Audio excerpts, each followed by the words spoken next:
You kept pushing on, but then you went too far. When your ship has sailed and all your dreams are lost, everything is wrong, you feel like it's your fault. Just remember, I will be there for you, baby. Remember, there's nothing out there to get you, don't forget it. When life throws lemons, just call on me. Just call on me. Just call on me.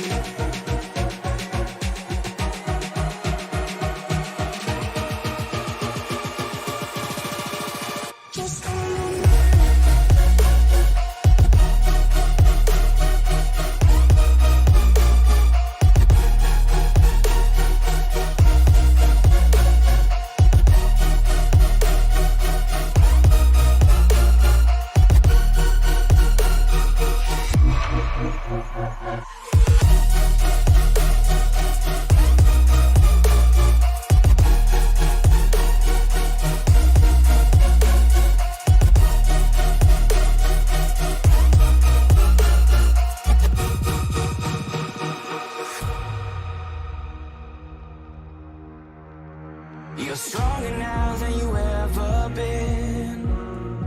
You gotta leave now, it's time to catch the wind.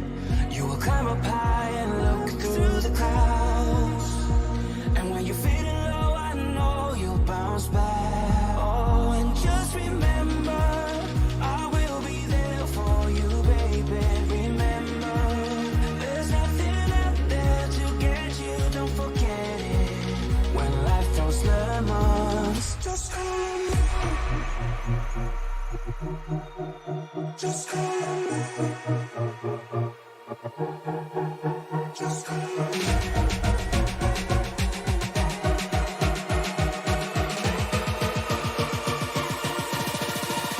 Just call on me.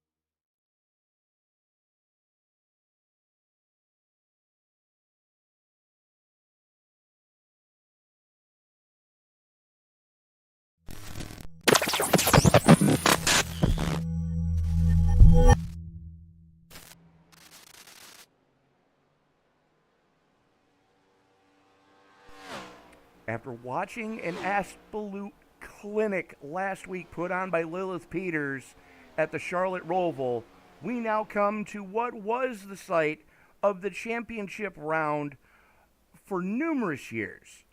However, it's still got a very important role to play tonight here in the AARL Trucker Speed America Cup Series, as we are cutting heads tonight here at Homestead-Miami Speedway.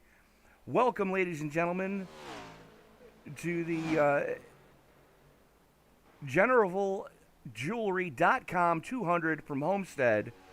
Tony Trapasso up in the booth with you. Joined with me by, for the first time I can say this, my partner in crime, Mr. Damon Lester. And Damon, I'm excited to see this race here tonight. I've seen a lot of interesting things happen just during the hot lap session already.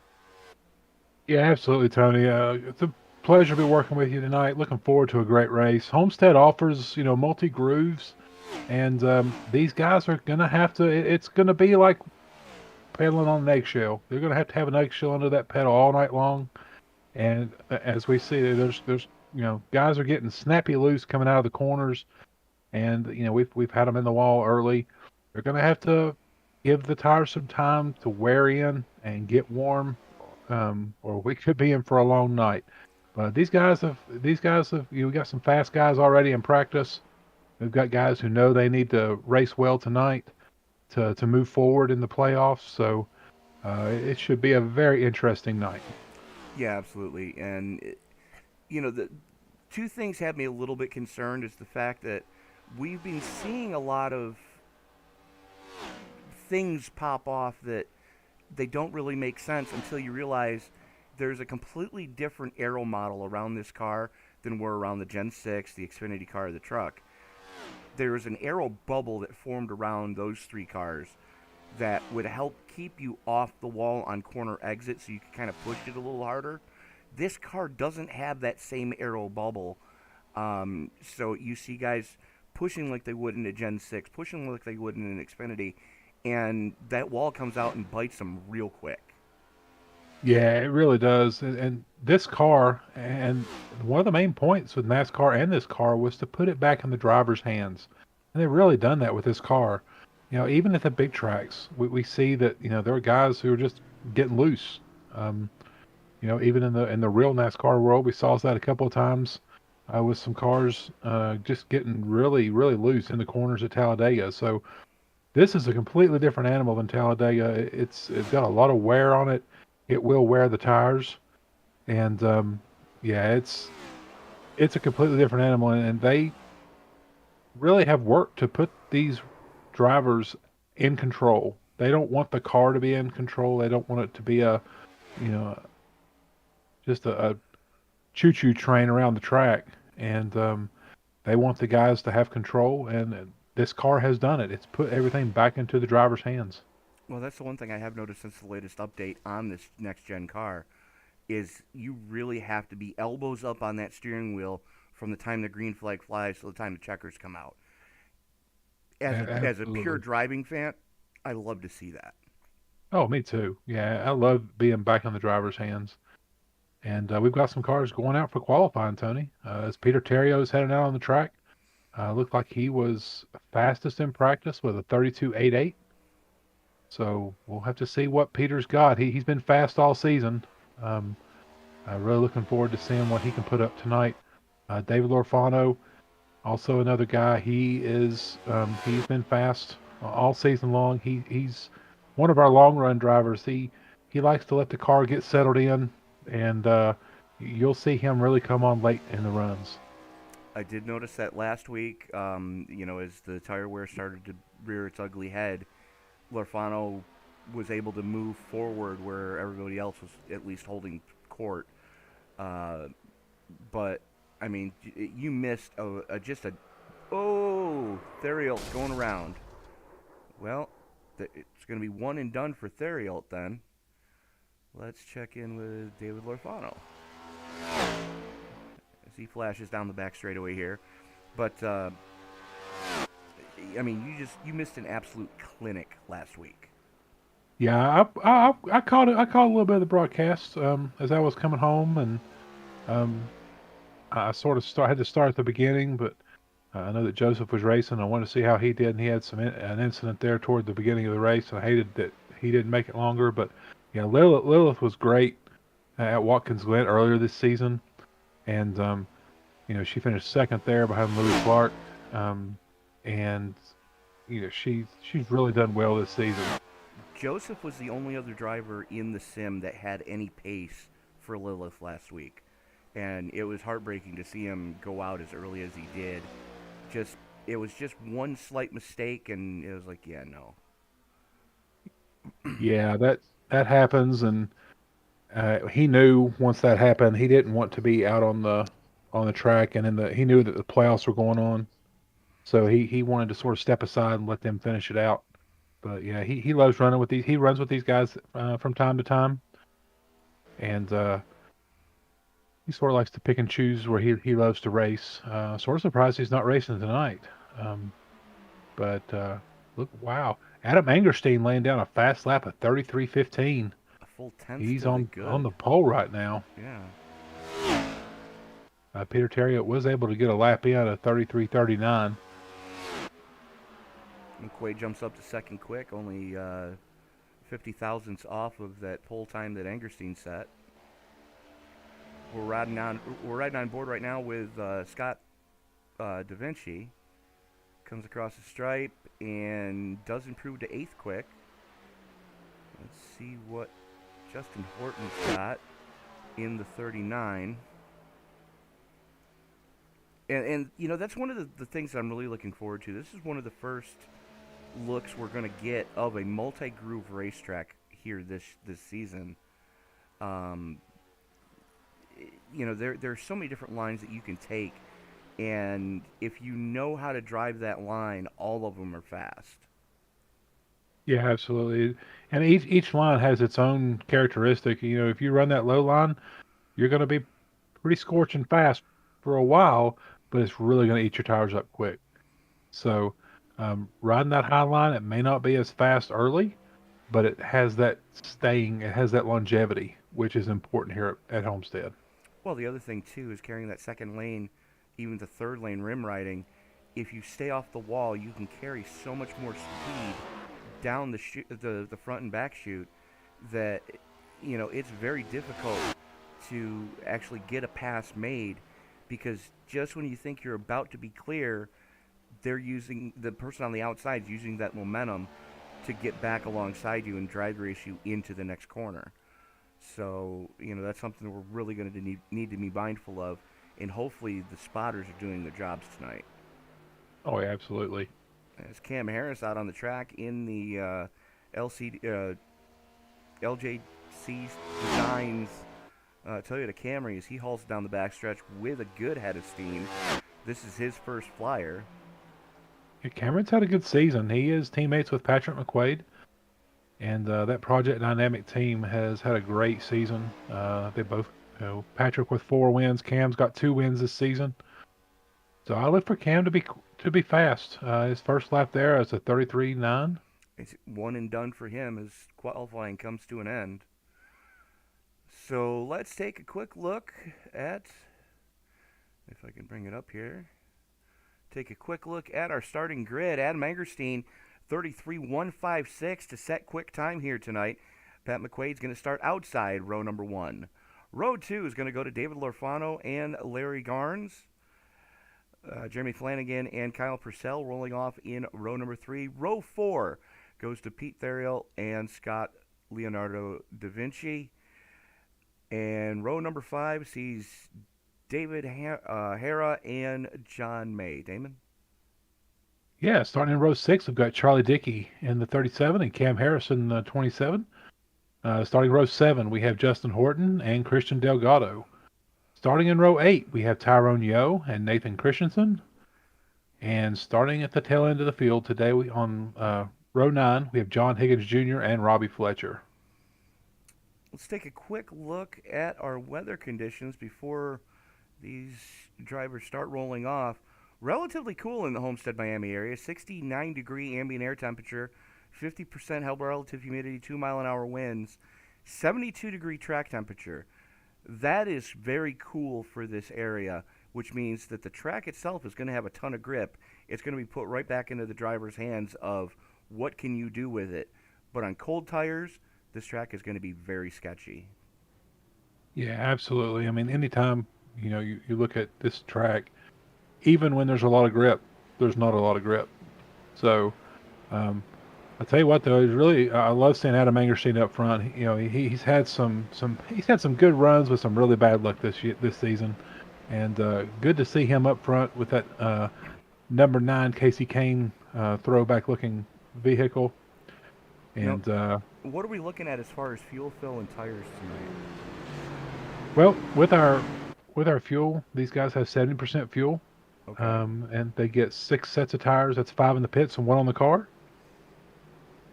That's going to be a very interesting concept to get us through the entirety of this race.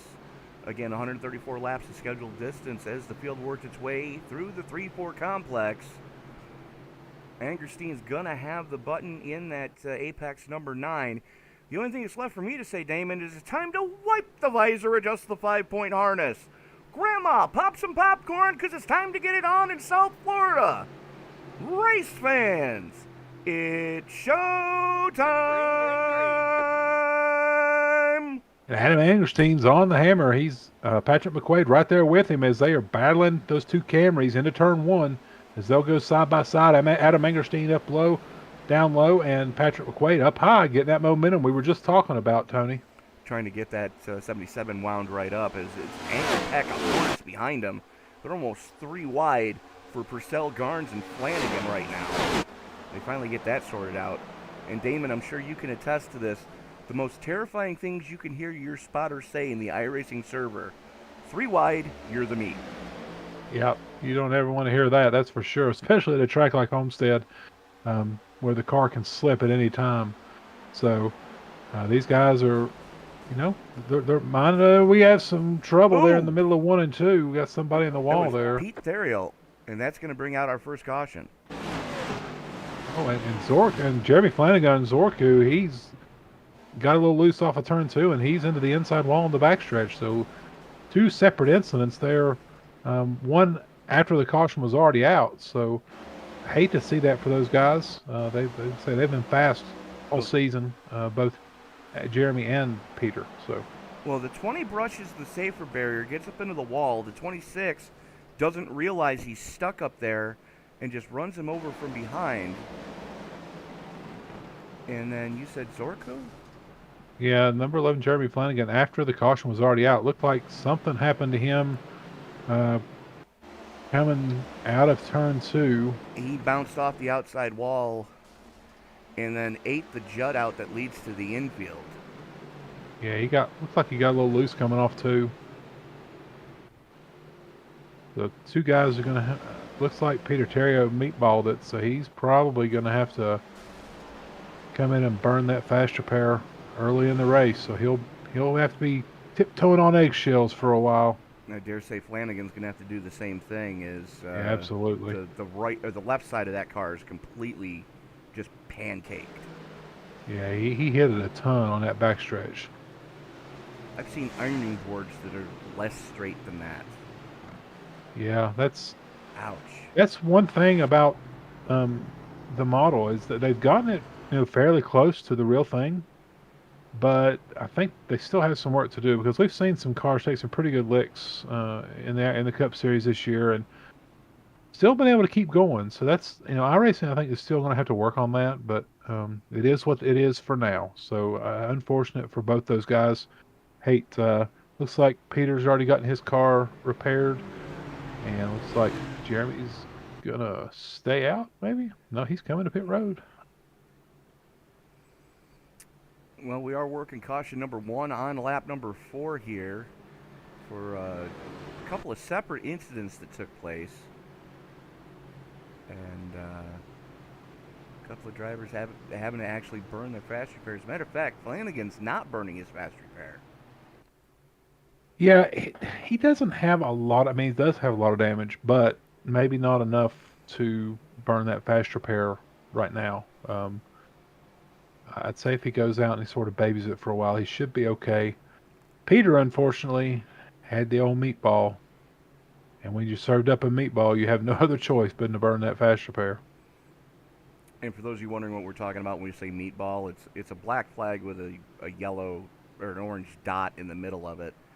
And that's telling you that you have damage that the officials are concerned with that may lead to other issues if you don't go and get that fixed. So they request that you go to your pits and at least get it looked at. Yeah, it's similar to the safety clock, I guess, in NASCAR. Thank God they got rid of that thing.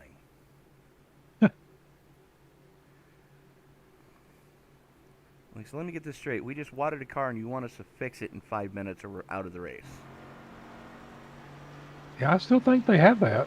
From it seemed like a bad idea at the time category, but we did it anyways. Yep. And here we go. Lights right on top of the pace car, Tony. We're getting ready to go back at it. Absolutely. As, again, Angerstein going to have the button one more time. McQuaid dropping back just a tick to try to keep him in his sights as they work their way out of turn number 4. Pace car drops below the line to go down to pit road. Here we go. Green, green, green. Green flag is back out, and we are back underway.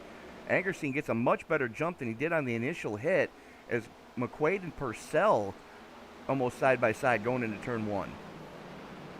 Here they come through turn 1 and 2. Here comes that 8 car of David Lorfano. He's riding that high line up there behind McQuaid, carrying that momentum we were talking about. He's beside his team car, David Hara, with the 15. Adam Angerstein's sort of he's getting up there, getting a little comfortable lead. He's just sort of trying to take it easy. That's important, especially at Homestead. Yeah, absolutely. I mean, you just got to kind of relax and get your yikes. That was a big wiggle coming out of 2, and I believe that was Kyle Purcell on the 25. Yeah. He saved it, thankfully. Saves it, but he's going to hemorrhage positions here. And Better to hemorrhage them now than later in the race. absolutely. Absolutely. But cold tires strike again. They weren't really able to get any noticeable heat into the tires before that first caution came out. As we are watching the battle between Charles Dickey and Christian Delgado right now, is Goodness, big wreck. That was Johnny Johnny May. May. Yeah, snapped loose and then took out a couple others with him. Looks like Purcell, unfortunately, was a victim of circumstance there. We're going to back that up just a little bit more. Watch the 69 here coming out of turn 4. Oh. Yeah, that one hurt. Yeah, it did. That's a lot of what we saw in practice, Tony. If you remember, these guys were coming out of the corner and it was snapping loose, and it looked like he was trying to. Oh, John Higgins really got a piece of that one. Yeah, Higgins absolutely nowhere to go. Race car to the teeth. And Zorku, he just squirted by there. So yeah, he's kind of playing on the back foot right now, so he's got to be a little extra careful. And let's take a look at what happened to Kyle Purcell here, as he just looped it onto the painted area on the infield there. Let's back that up a little bit more.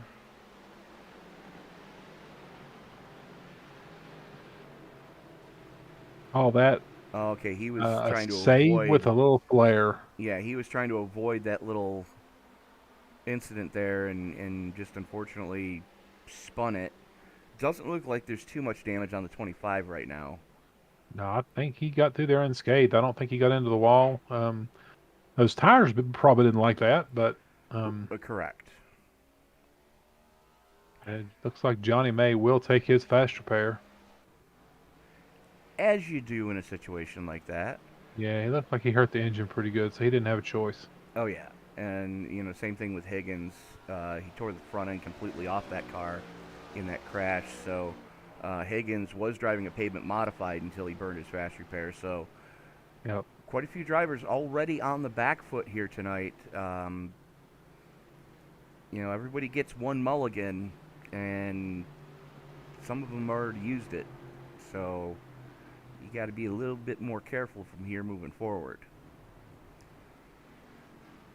Yeah, absolutely. I mean, it's just, you see these guys trying to tiptoe their way through the field, and now you've got several guys who are going to have to be tiptoeing. Peter Terrio, who typically would be going for it, he was right behind that, so I'm sure his heart skipped a beat when Johnny May came back across the field, the track. But yeah, we're getting to the point where the ones who are having these incidents are really going to have to be careful, because there's no more fast repairs, and if you do that again, you're going to either be sitting in the pits for a long time, or your night's going to be done. Yeah, absolutely. And I do want to thank everybody for tuning in the live chat right now. Let us know who your favorite driver is, who you're pulling for tonight. We'll try to highlight that driver at least sometime during the broadcast tonight. Relatively short field, only 18 cars making the call to come down to South Florida. But, the green flag action that we've seen has been pretty good.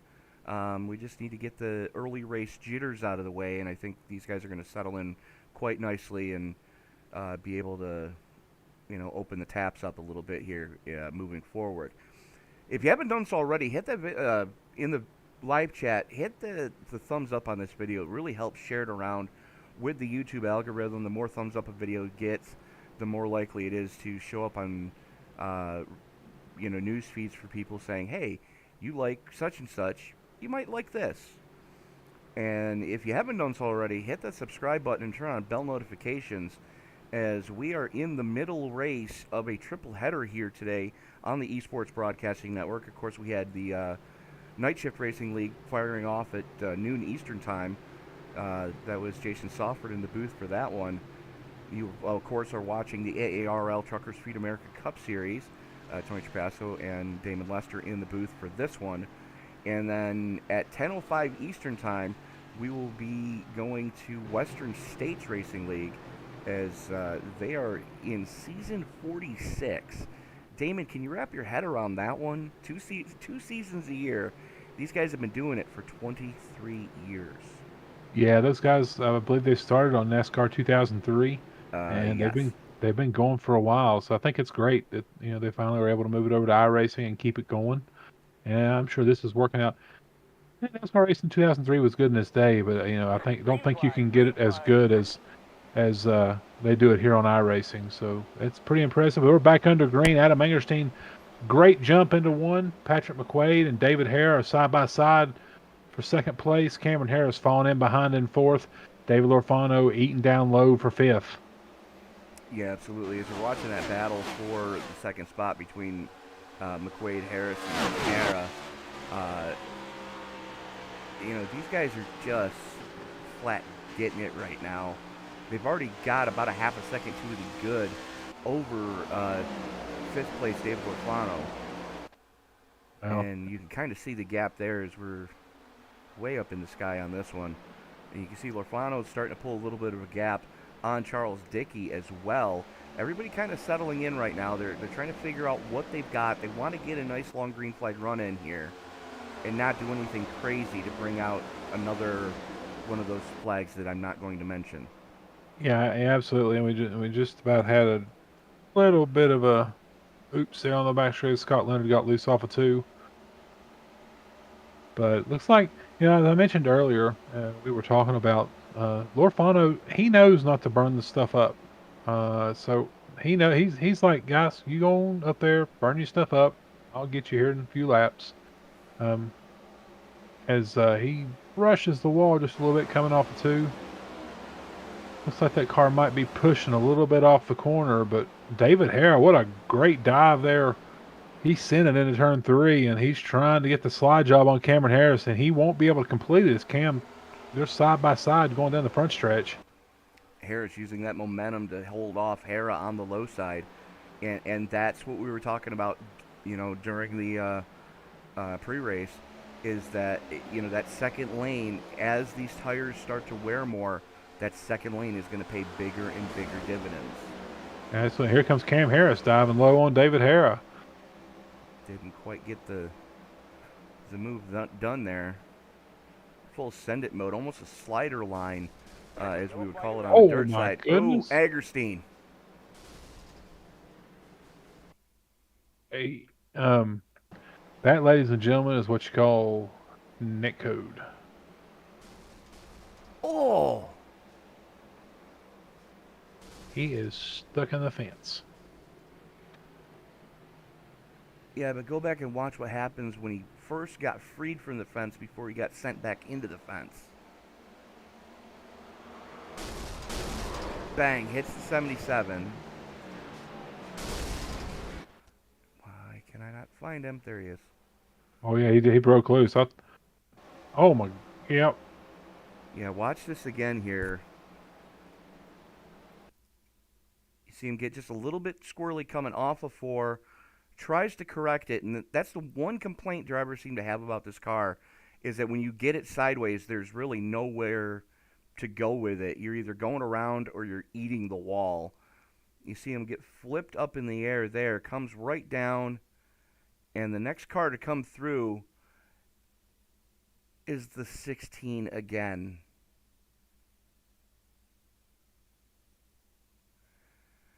That's the second race car to the face he has taken. Oh. Yeah. Why can I not find the 16?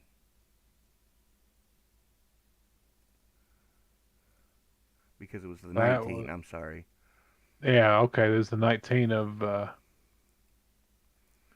John Higgins Jr. Yeah, This is what Higgins saw on board. Bang.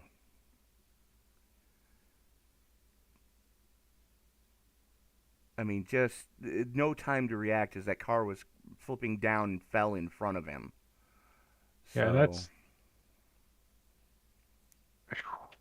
So, that's the bad thing about these cars is they're on such a razor's edge, and if you step one little bit over that edge, it's going to bite you. it kind of reminds me of when NASCAR decided to change over from the bias ply tires to the radials. It's a different feel in the tire.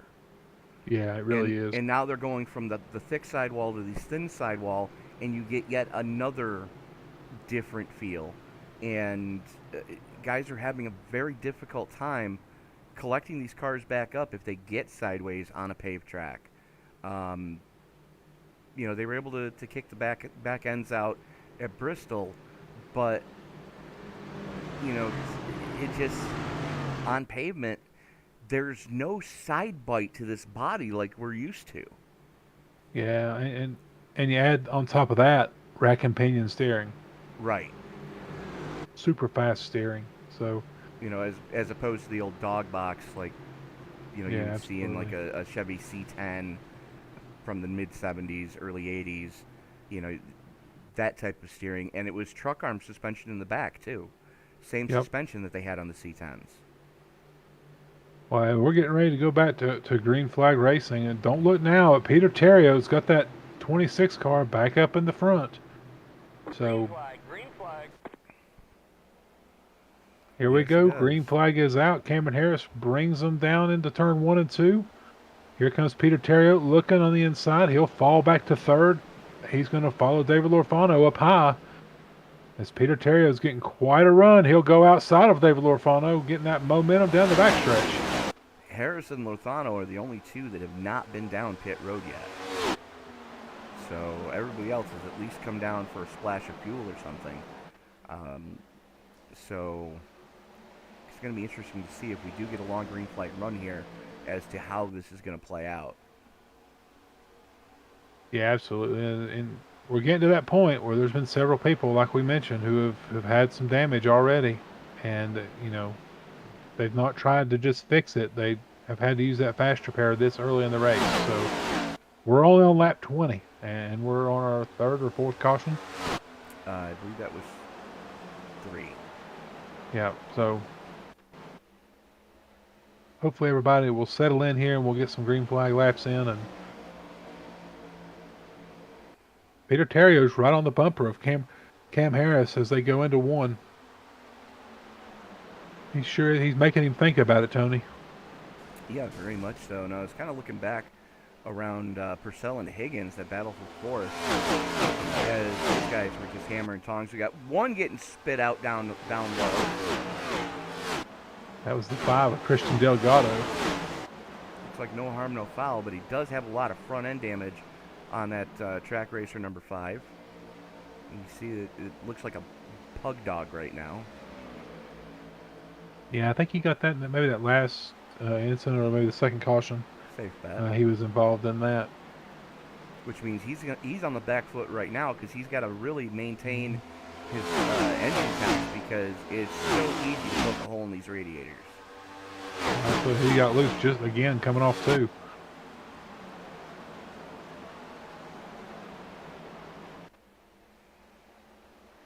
Field's starting to get a little bit strung out right now. And that'll just help things. That'll help get some distance in between the cars, and it looks like the race control is throwing the cautions tonight. So I would assume if we don't have multiple car incidents, that if we just have somebody spin or single car incident, they'll probably try to keep it green. Yeah, that's what it looks like, unless somebody's parked on the track. As, Pat McQuaid, the 77, starting to make his way back up through the field. He's already worked past Nate Christensen in the 09 and sets his sights on moving forward. A little bit further forward from that, we've got Johnny May and David Hara going hammer and tongs. Yeah, and Johnny May coming back already from that incident. He's caught up to David Hara. Looks like David Hara's been in the outside wall as well. So Johnny May making his way back up. That's another Dominion Motorsports car. He's teammates with Peter Terrio. As David Harrell slips in behind him. Second.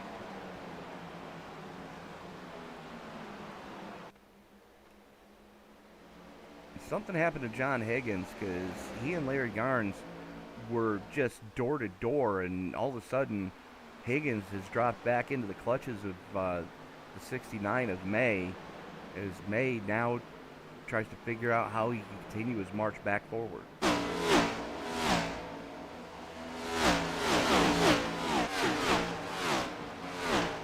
Yeah, I think these guys are just trying to see.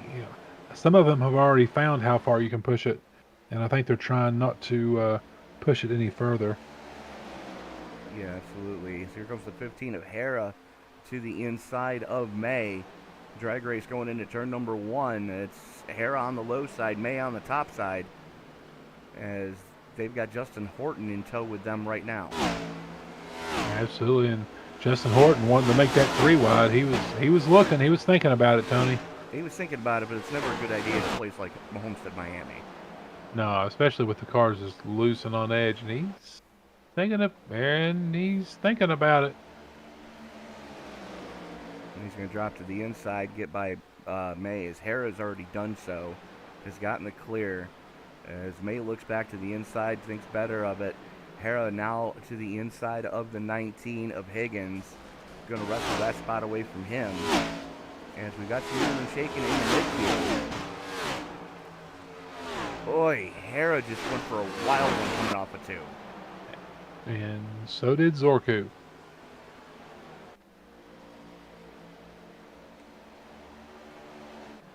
A couple of guys getting loose off a turn. I think that's going to be one of our trouble spots tonight, Tony. Coming off turn 2, and of course coming off turn 4, we've had a couple incidents as well. So.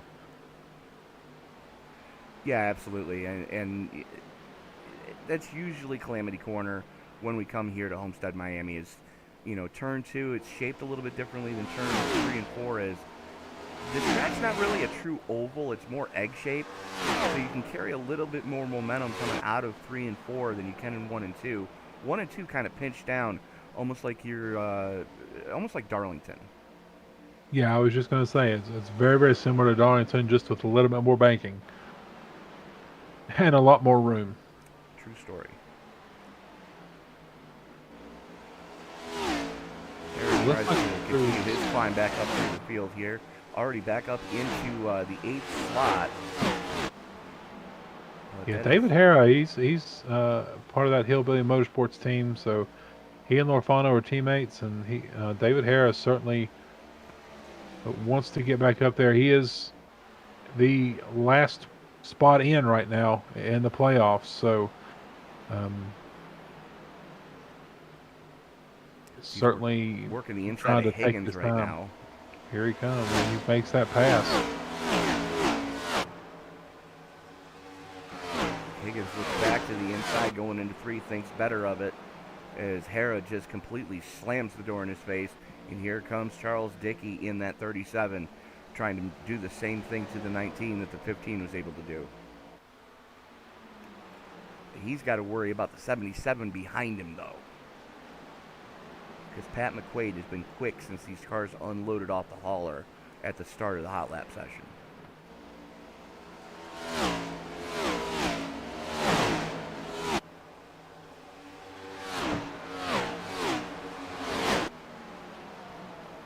Good grief. They're starting to tip. Everybody's starting to tiptoe right now. I think a lot of guys have had to use those fast repairs, and you're seeing a lot of tiptoeing now. So I think that's why we're sort of hitting this green flag run. Yeah, it's that early race jitters kind of deal where, you want to go, forgetting that you got 134 laps. As we are fast approaching 100 to go. And don't look now, but we have a new leader, Tony, as Peter Terrio has passed Cameron Harris as he's rim riding. Let's go back and David Lorfano looking to move. Yellow flag is out. And Nate Christensen eating it. But here comes, we're watching the pass for the lead here. 27 looks to to block the low side, and 26 just drives on by him. Now this is what brought out the caution. Hey. Oh. Back that up a little bit there. I'm thinking Zorku's going to have to use that fast repair now. Well, luckily, he still got it in his pocket to use it. Yep. 2 guys trying to go for the same spot on the track. Unfortunate for both those guys. We're just at lap 32. We've got 102 laps to go. And for those of you who are in high school, that's a basic physics lesson. 2 solid objects cannot occupy the same moment of the space-time continuum. You're absolutely right. So caution number 4 comes out, and we're seeing pretty much wholesale pit stops here. Yeah, it's about that time. It's about, between 30 and 35 laps with the 70% fuel is what we're going to be looking at. If it was a full 100% tank, you'd probably see closer to 45 or 50, maybe even 55 laps. So about 35 laps will be pushing it, and we've had some fuel races, and that's typically what some of these races come to toward the end of the race. But you're going to have some different strategies, that's for sure. Well, I mean, if you take a look, though, Dickey elects to stay out. Christian Delgado in the 5 stays out, and Robbie Fletcher stayed out. Delgado hasn't been down pit road at all.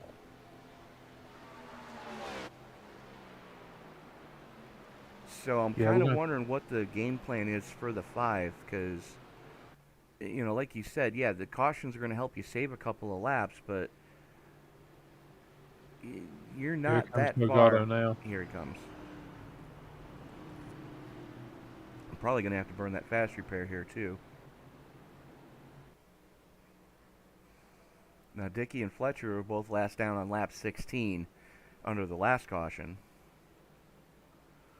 So they should be okay for about 10 or so laps. Yeah, we'll get back to green. It depends on if they're clutching it, shutting it off right now. You can certainly do that in iRacing, just like in real life. So if they're trying to save some fuel, and I've seen that 71 stay out longer than most this season, so he certainly knows how to work that clutch, and they do everything they can, especially at a track like this when it's probably going to come down to a fuel run at the end. So yeah, I mean, at that point, you see what a full boat of fuel will do under anger, and just back time the race from there, giving yourself a little bit of a window in case you go into overtime.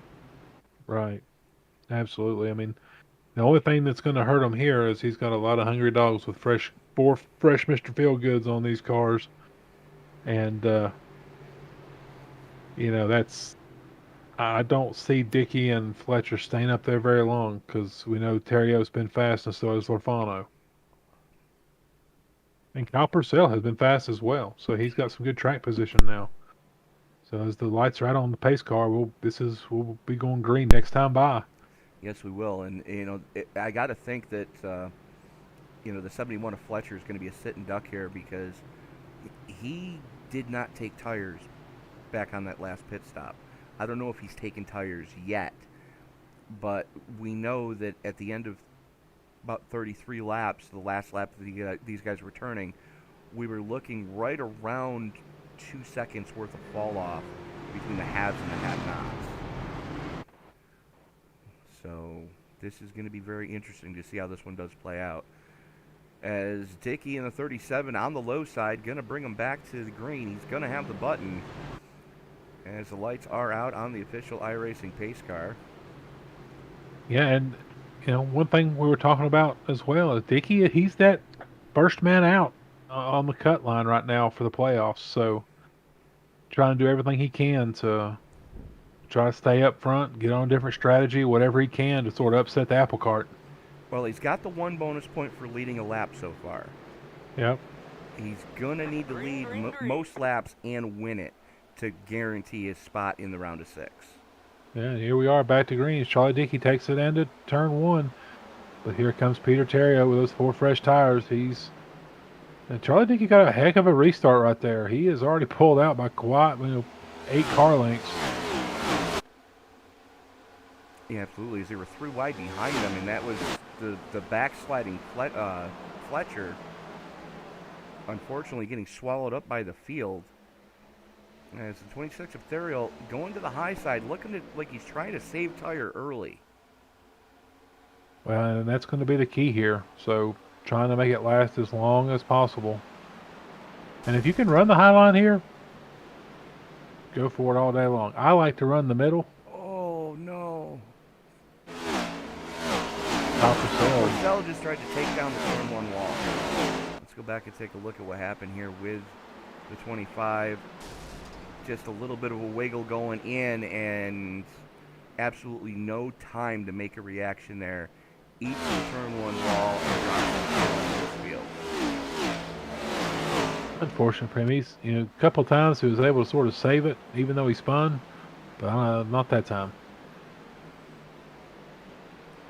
As here come Lorfano and Hera slugging it out like cats and dogs again as they bring it down the back straightaway side by side. Camaro on Camaro crime, and they've got the 77 McQuaid right there with them. And you got to think McQuaid just biding his time, knowing that these 2 alpha or type A personalities are gonna clash. As here we go, McQuaid to the inside of the 15, going through 1 and 2. You got 2 alpha personalities, and you got that alpha line sponsored 77, and he's coming to the front. Yeah, you see what I did there? Kind of set the pins up for you and just handed You did. I knocked them down, son. So, we have lost all control. That's okay. That's what it's all about. This is all fun and games. And it looks like we've got a fresh 5 for Christian Delgado. That car does not look damaged like it did prior to the caution coming out. So Delgado burning his fast repair under that last caution as he's working side by side with the 19 of Higgins. And they're 3 wide. Of course.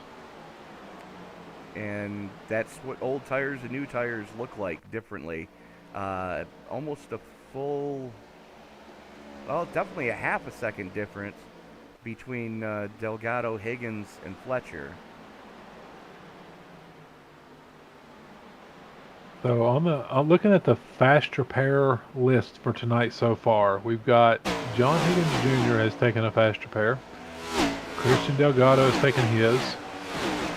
Zorku has taken his, and he just about had to almost take another one as John Higgins almost came down on him. Peter Terrio has taken his. I believe Patrick McQuaid has taken his. So, yeah. A lot of guys on the back foot. Johnny May as well has taken his fast repair. So, we thought there would be a lot of grip out there, but this old girl, she doesn't want to give him any grip tonight. Well, once we've gotten some heat into the tires, we get a good 15, almost 20 laps in under anger that, it's good racing. And then when the tires fall off, it's like they're jumping off the Grand Canyon. And there we go. A little chrome horn action from May going to Hera. And they get into the 39 of Horton. That's going to bring out a caution. Oh, Jesus.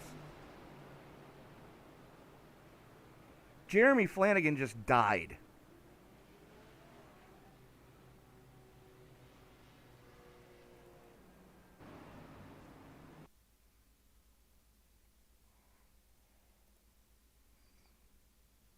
I'm going to watch that one again here. Oh, he was trying to save it, slid it up the track, got into the 39, comes around, and watch this, folks. We're slowing this down. Absolutely nowhere to go. The 11 of Zorku just annihilates the 15. That may do it for Jeremy Flanagan tonight.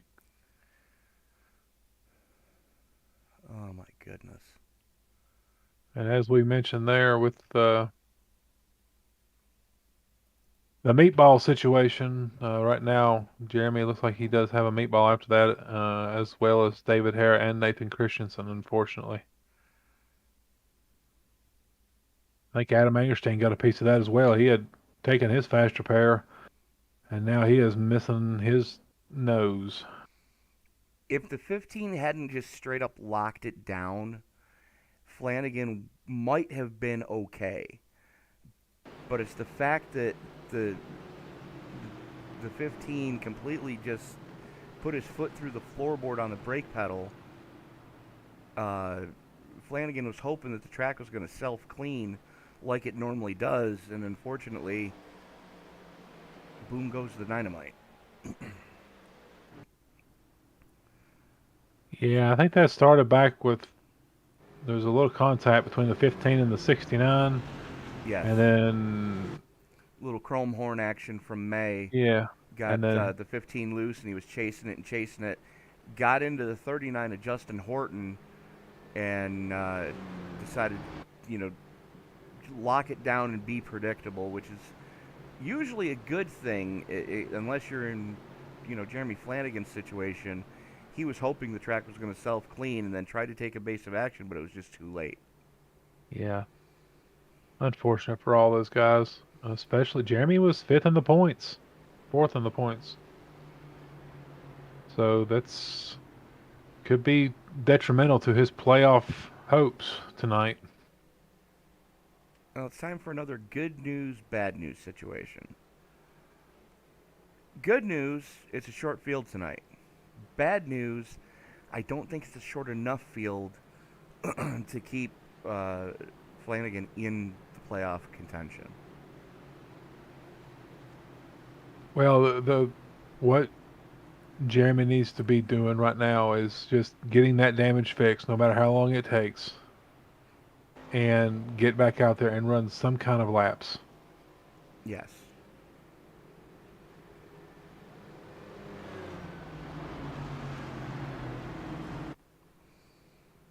See quite a few cars out there right now that kind of resemble pavement modifieds at this point. Completely missing those front clips. It looks like Peter Terrio may have gotten in the wall a little bit. He's come in just to get some damage fixed, it looks like. This is a good time to do it. Not burn any tires. Because they just took tires about 12 laps ago. So Right. this is his opportunity. I do see that he got some damage fixed. So Yeah, the car doesn't look too bad, but then again, that camo paint scheme that's on that does hide quite a bit. yeah, that Rebellion Graphics does a great job on those paint schemes for Peter, and certainly a nice looking hot rod. He had some crinkled up damage there on the right front, but he got that fixed up, and he's back out there ready to go at it. Of the 18 that started, we currently have 16 still running. Adam Angerstein, your pole sitter, and John Higgins Jr. in the 19 are both one or more laps down. Nate Christensen and the 11 of Jeremy Flanagan have both spent an extended amount of time on pit road trying to get some damage repaired. Do want to thank everybody again for joining us in the live chat. You're watching the AARL Trucker Speed America Cup Series.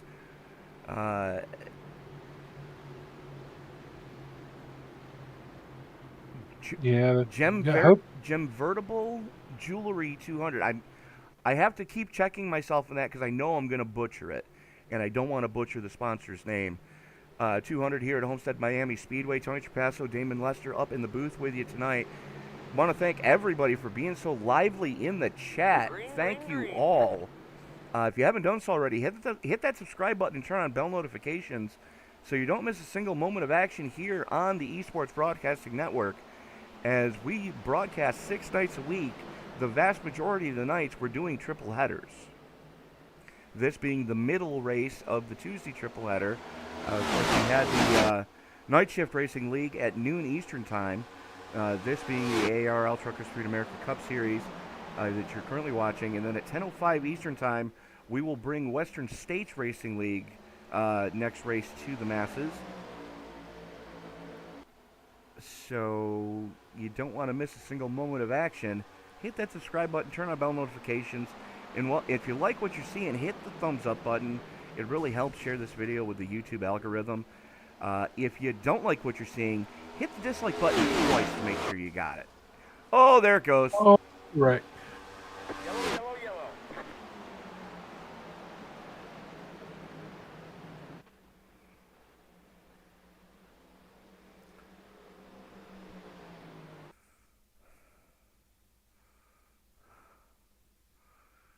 All right, so let's take a look at what happened to the 20 and the 37. Both of them sideways, just in different directions. Oh! 26. Hammered nose first into the wall. Theriot just caught a race car to the teeth. That was a hard hit.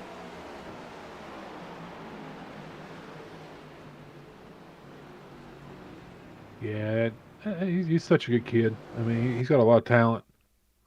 And dadgum, if I don't, down deep, I pull for him. I want to see him do well, and he just has this most awful luck. You might want to have the people that paint his cars put a bullseye on that thing some nights. That reads, aim here, stupid. Because that kid has been caught up in other people's dumpster fires more tonight than I think anyone else. Yeah. And again, through no fault of his own either. It's just other people have gotten into him. Let's watch this again. 20 kind of just up into the wall and just boom. And just, he is 10 points above the cutoff line. So he needs to get as much of his damage fixed as possible and get out there. Coming into the race, we had Jeremy Zorku Flanagan. He was 5 points above the cutoff line. And looks like David Harrow was 3 points above the cutoff line. Dave Lorfano, 7 points above. So Dave Lorfano having a good night so far. So we'll just have to see where things shake out. Yeah, absolutely. This is one of the tightest point contentions for cutting heads to get into round of 6 from the round of 12. I dare say this is one of the tightest points battles we've seen in quite a while. Yeah, absolutely. And these guys have some pretty tight races, and just to see some of the fuel mileage races these guys have had has been pretty impressive this year. But some of these tracks, they just, if you're not careful, the old girls will jump out there and bite you. So yeah, absolutely. And like we mentioned, going from the Gen 6 to the next gen car, the old iteration of the Cup car to this iteration, iRacing did get it right. And you can talk to any real world Cup driver that they'll tell you that this is the most realistic feeling that they've ever had a Cup car in a simulator. But that still doesn't mean that it's not a handful to drive, because you add to the fact that they've taken away a lot of the side bite on the bodies. At the super speedways, side drafting is not as big of a thing as it used to be. You're adding to the fact that most of the downforce on these cars is generated off of that diffuser at the back of the car. And let me see if we can get a good shot as we are going to go from the nose of Pat McQuaid. You can see right under the Toyota in front of him, where it says Toyota, there's those stakes or strakes that hang down. That is a vortex generator, and basically any air that comes under the bottom of that car is channeled through there, and it's accelerated to create rear downforce. So the spoiler, as you'll notice, is about 3 or 4 inches shorter than we've ever seen on a Cup car in a long time. And that's where most of the rear downforce is generated from. It's not generated off the fenders anymore. It's not generated off that spoiler or the blade at the top of the trunk lid. And it's a different deal when you're trying to collect a car back up that gets sideways. And unfortunately, I think we're going to see a lot like we did when the COT cars first came out with the wings on the back. You couldn't save those at the time either. Well, we're still in the infancy of this car, so Right. it'll get here. And we're back green. Cameron Harris get a good jump there. He's going to try to move up high and get in front of David Lorfano. It's Patrick McQuaid looking down low on David Lorfano. The field is starting to dwindle. And don't look now, but the number 5 of Christian Delgado was out to lunch before about 2 cautions ago. The front of that car completely caved in. He's burned his fast repair and now sits inside the top 5. And for that matter, Absolutely. James May's got a great recovery drive going as he's sitting 5th right now. Yep, he was a little bit of damage there in that last incident with David Hara. David Hara's another one. He's coming to the front with his fresh car.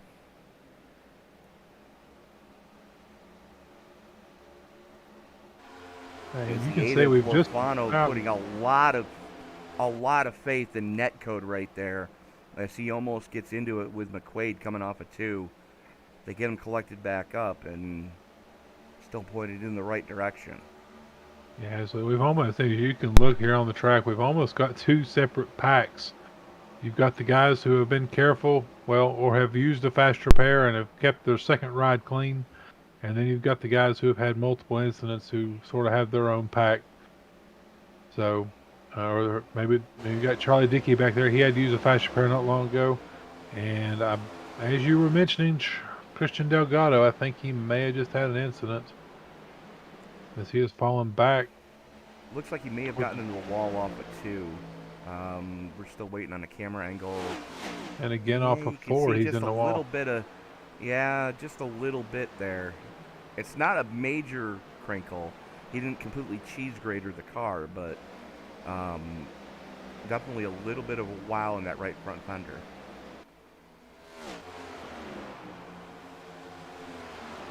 Right in front of him, that's Hara and May going hammer and tongs.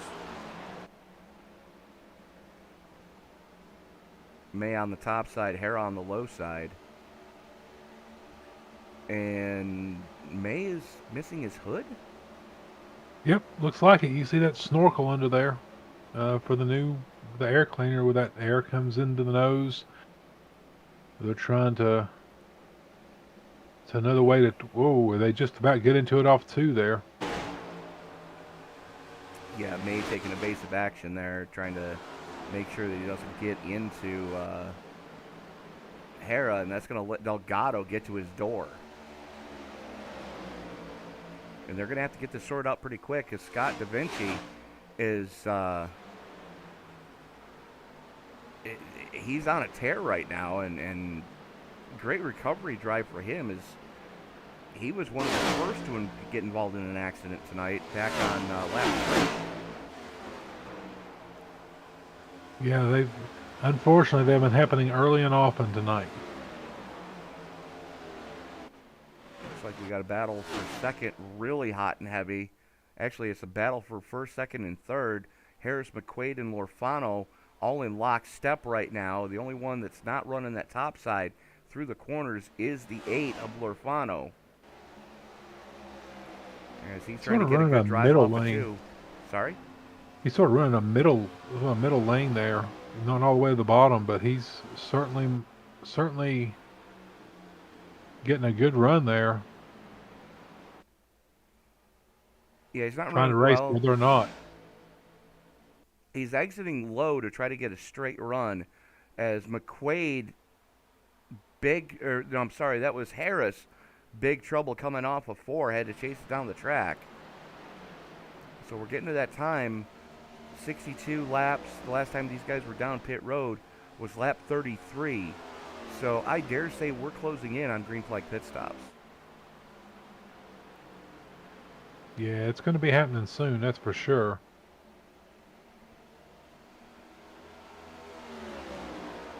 Because I think these guys are starting to settle down a little bit. And just as we always say that, though, that's the announcer's curse. I mean, you know, might just as well throw a beer can on the track right there, because usually brings out the caution. Oi! Came back just in time to watch Da Vinci have to chase it down the track.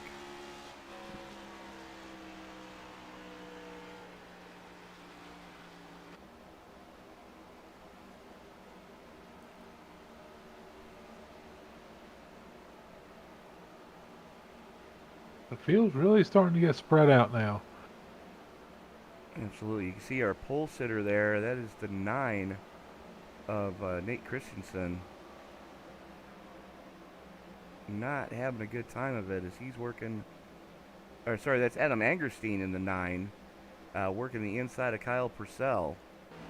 And Angerstein driving basically a pavement modified at this point. Yeah, you can see that huge bumper bar on the front of that Toyota Camry. Not really great for turning here at Homestead, that's for sure. Yeah, absolutely not. You know, this track race is so much bigger than it actually is. He brushed at the wall going into 1.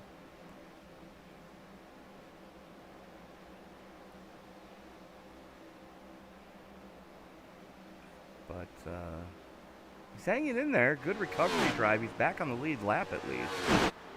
Yeah, I think he's able to stay with the guys and sort of, there's a little bit of draft in play here at Homestead. Not as much when the tires start to wear out, but that's sort of keeping him in contact with some of these slower cars. Right in front of them, though, Dickey and May going hammer and tongs. Good recovery drive for Dickey. May's car looks like it's been through a war again. I'm not sure if May has actually burned his fast repair yet or not. Johnny May, yeah, he did. Yeah, he hit pretty hard coming off 4 in his first incident. Fair enough. Is right in front of them, battle for 5th between Delgado and Da Vinci.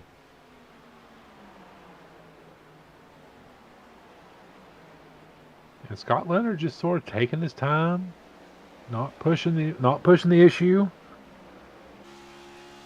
Just nice consistent laps, and I think that's what's gonna do it for whoever wins this race tonight. Is whoever hasn't used their fast repair and can have a full car at the end of this race. That's going to be the biggest key to tonight is, the guys that haven't burned their fast repairs yet are going to have the best shot at having something at the end of this piece.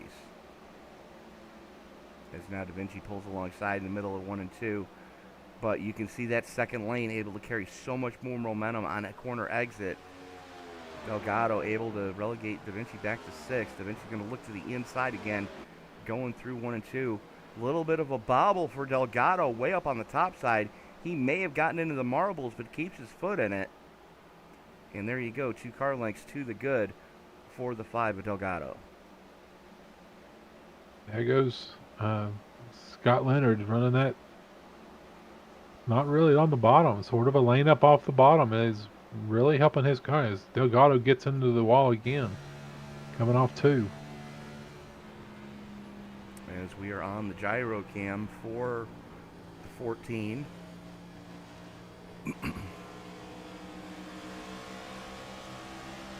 Langsburg, Michigan native. Working the inside of Delgado right now. Full send it mode going into 1 and 2.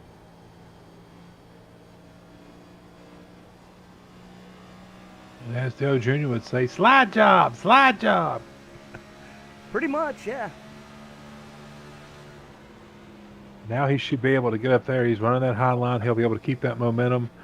And he should be able to pin that 5 of Delgado down there. Because, yeah, you can see Scott Leonard's going to get the Uncle Mo there with him. Uncle Momentum taking him down that long front straightaway. He'll set his eyes on David Harrah. he's able to get into that second lane and carry so much more momentum. And you see Delgado reeling back in the middle of 3 and 4, but just the drive off is all Scott Leonardo da Vinci. We want to take a look. We've got side-by-side battle for the lead right now. Dave Lorfano gets underneath of Patrick McQuaid going down the front stretch. Dives it down in, taking that up one lane off the bottom. He's sticking right with Patrick McQuaid right now. Getting that good run down that back stretch. McQuaid able to make it happen, though, on the top side. And the thing that we've not really mentioned a lot here tonight, but it's apparent that it's huge, is clean air. Oh, absolutely. And again, we haven't seen a lot of, front-to-back racing, but clean air is always huge, especially when you come to a track like Homestead-Miami, where this track is notorious for eating the right front tire.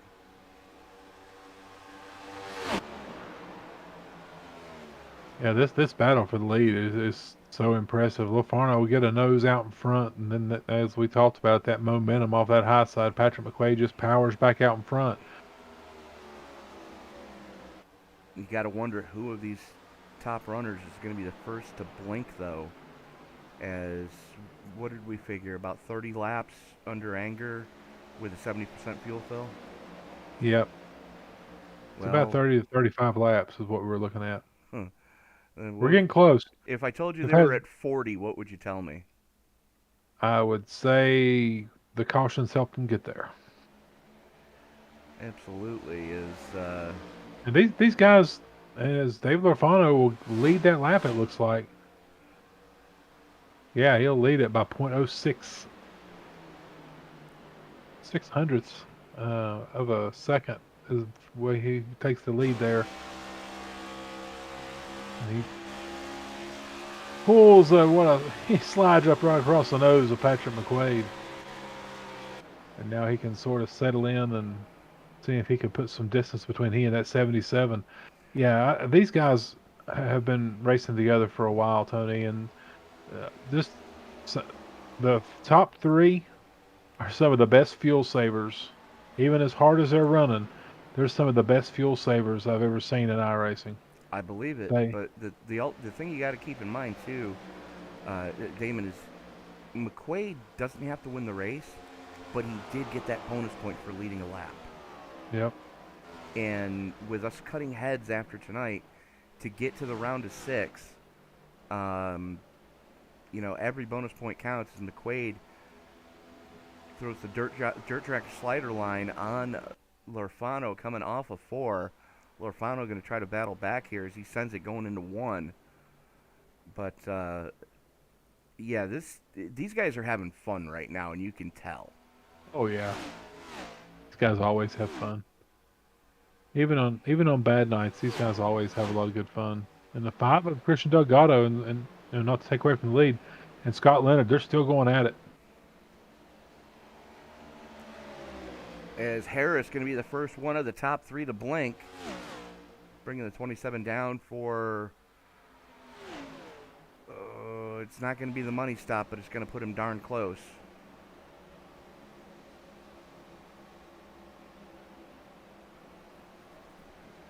And you got to think Lorfano's backing out to see if maybe he can get the pit road and throw the dummy to McQuaid. Not going to happen this time. They're both way too quick. And that's one thing that's also could cause some when the guys start pitting, that's when you're more likely to have incidents. Correct. Because you're going to have cars out there with fresh rubber, and you're going to have cars out there that their tires are screaming at them. So I think they're trying to stretch it as far as they can right now. That's what it looks like. Just to maybe try to cut this to a one-stop race. So right now they're 40 laps in, over 40 laps, 45 from their last pit stop. Yes. No, they're 47 from the last time they were down pit road. Yeah, these guys are trying to stretch as far as they can so they can only. They'll try to make us in one stop.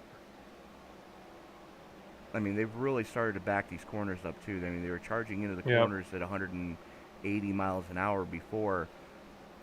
Now they're already down to 135. And you can hear them just floating the corners. Matter of fact, we do have a GoPro on David Lafano's helmet. Let's go on board with him.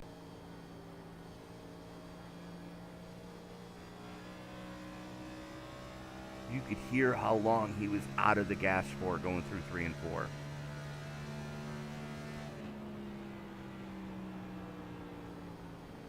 And one thing that's helping him over Patrick McQuaid is his line's a whole lot shorter around the track. Mm-hmm.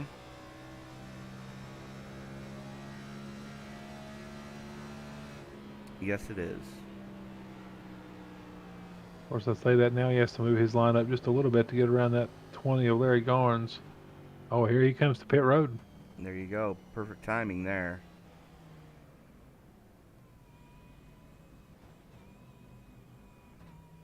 The only problem is he's still got to go 50 laps to get to the finish.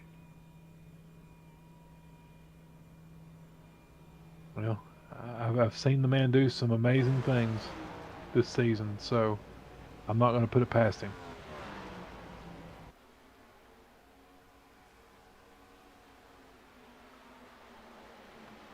So looks like he'll be getting 4 tires because I'm sure those tires were screaming. That's a safe bet. And here comes Patrick McQuaid down pit road, Tony. McQuaid give me the next one to blank as he's going to hand the lead of the race over to the 15 of Hera. And talk about peddling it. Oh, yeah. That 15 of David Hara, he's trying to do everything he can to make sure that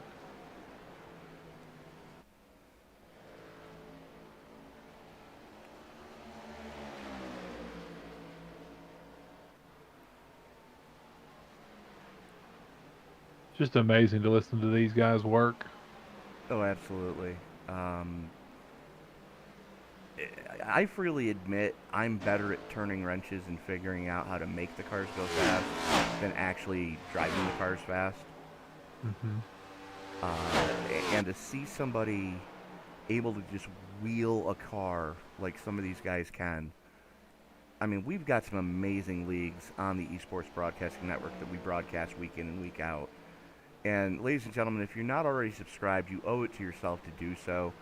Hit that subscribe button and turn on bell notifications, and you're going to see some of the best drivers in the iRacing servers week in and week out. As a matter of fact, the race that's about to start in about an hour for the Western States Racing League, the average iRating of the top 10 that finish those races is north of 3,500.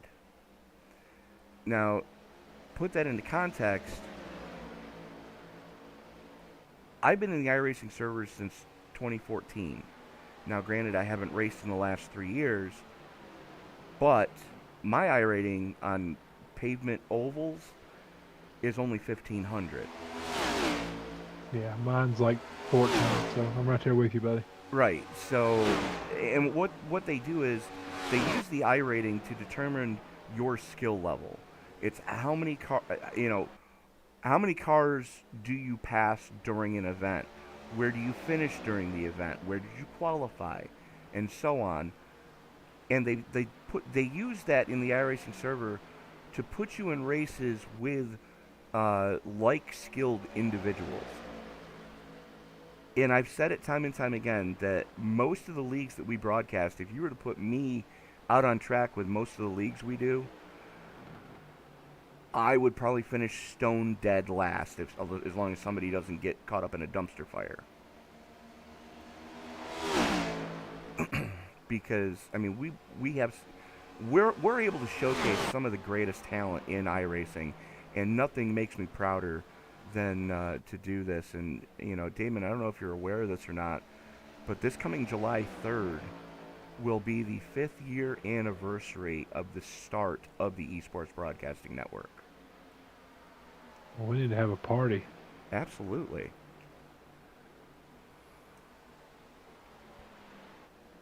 I think we should all. I mean, we've got a great group of guys here at ESPN, and we're very blessed to be able to watch these guys. And we do this for fun. I mean, we enjoy doing this. It's we love iRacing. We love this sport, and it's more than just turning left. I can promise you that, folks. There's a lot to it. There's a lot of strategy, and you can see that strategy coming into play right now. As you got David Harris still on the track. It's a 200-mile-an-hour chess match. Absolutely. Yeah, absolutely. As you mentioned, Hera's still out on track. Compare Hera's last lap time with that of David Lorfano and Patrick Quaid, or Pat McQuaid, sorry. Lorfano's last lap was a 34:09. Lorfano 33:39. McQuaid 33:66. So still right around a half a second, almost 3/4 of a second to Lorfano. Hera's got to get to pit road soon. Well, and he may be coming here soon, but one good thing that's going to help him is these guys are burning their tires up, and he's going to have a whole lot fresher tires when it comes down to the end of the race. Yeah, but is he going to give himself enough time to use them? Well, I think these guys are going to have to pedal it a little bit more than he will have to. Every lap that he is taking his time, and as you can see, even David Lorfano with fresh tires is not trying to pass him. So, these guys are even having to start saving right now. So, he's just giving himself an opportunity. As I see David Lorfano blinking a little bit, that's unusual for him. That's got to be terrifying if you're David Harrow right now. Oh, yeah, because you don't know. And see, David Lorfano, he may not even see that. Right. For all intents and purposes, he's lying around the racetrack with nothing going on. But yeah, David Harrow, he knows he's trying to stay out there as long as he can, and I think he's coming to pit road now, Tony. Yes, he is. Money stop time because he should be able to make it from here. Yeah, it's only 41 laps for him, or it'll be 40 once he crosses the start-finish line. Right. So he should be well on the good side.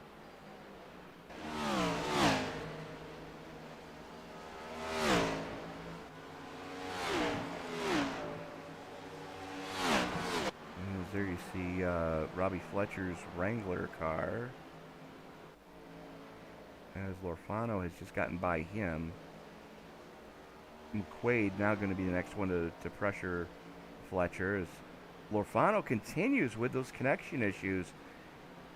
Can you do me a quick favor and take a look at what his connection is looking at right now? Got a pretty bad ping. It's a 391 millisecond truck now. That's not good. Yeah, if it gets much worse, it may kick him. And that would be a heartbreak this late in a race. You've got absolutely no time to recover with only 40 to go. Better. It is and getting we got better. a car stopped on the front straightaway. Yeah, it's down to 125. He's back in the green. He's 83. Justin Horton. Let's take a look at what happened with Justin here. Coming out of 3 and 4 and just overcooks it. Doesn't come to a stop. Gets it woed down. He gives plenty of room for cars to get around him at speed. That was a great save out of the 39 of Horton. I dare say save of the night, my friend. Yeah, we've seen a lot of them tonight. Meanwhile, back at the ranch, the 37 of Charles Dickey shows the way right now with a 5-second gap back to the 25 of Kyle Purcell. Purcell himself has another 5 seconds over Cam Harris, who Harris was one of the first ones to come down for the next round of pit stops back on lap 77, I'm thinking he might be in trouble. Yeah, there's so much going on. These guys that are staying out. Now here comes Charlie Dickey. The guys with fresh tires have been eating them alive. I know they've been trying to make it where they can make it on one stop and have a little extra to be safe. Right. And Charlie Dickey, he's the first one out right now. So there's been some guys who have had trouble in front of him. Speaking of Peter Terrio, and also Jeremy Flanagan. Peter Terrio back on the track, trying to make some laps just to move up with some other cars falling out. And so we're riding on board right now with your current race leader, the 27 of Cam Harris. And we're going to listen to what Cam's doing with this onboard shot that we've got. Listen to how long he's off the throttle in the corner.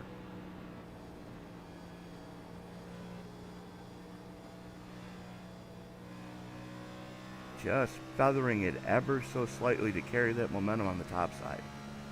Yeah, that's two things. That is saving fuel, and that is this track is slick as owl. You know what tonight?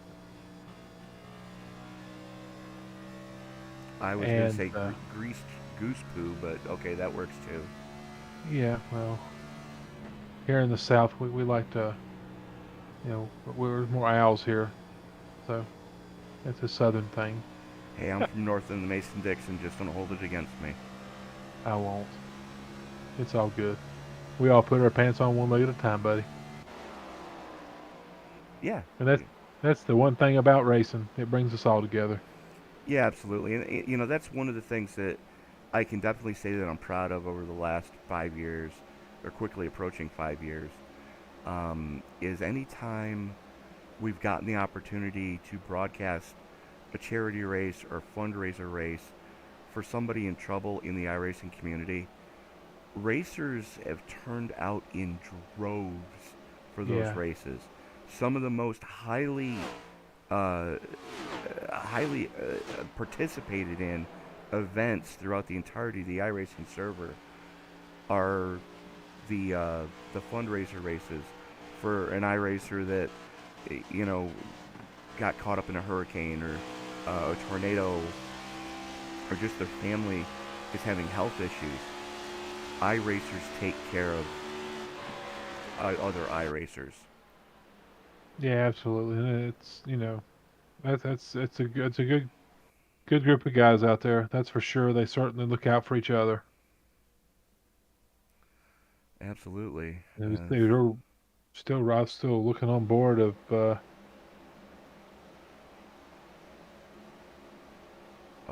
Peter Terrio gets in the wall again.